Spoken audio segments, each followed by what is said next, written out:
The fight to free Alex and Yan from ICE custody has been a series of such challenging moments.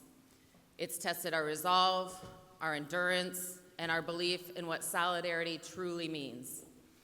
Through every twist, every setback, every long night of uncertainty, you, my union siblings at UUP, at NYSUT, and at AFT have shown up.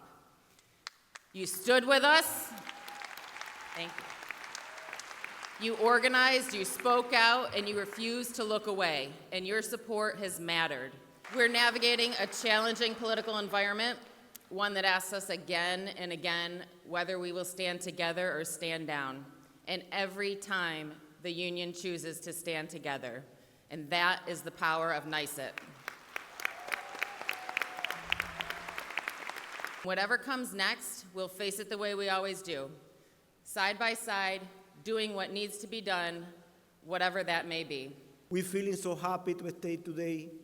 We have some deportation order to Ecuador, but we want to keep it in our community because union is strong.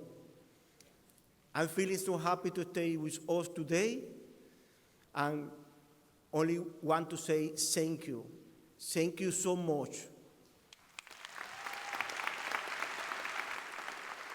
At a moment when your members faced the threat of deportation, you and your colleagues did not stand on the sidelines. You stood up with clarity, compassion, and resolve. You led efforts to support them, standing firmly for fairness, for humanity, and the principle that every person deserves to be seen, protected, and respected. In doing so, you demonstrated the very best of our union, Mindy.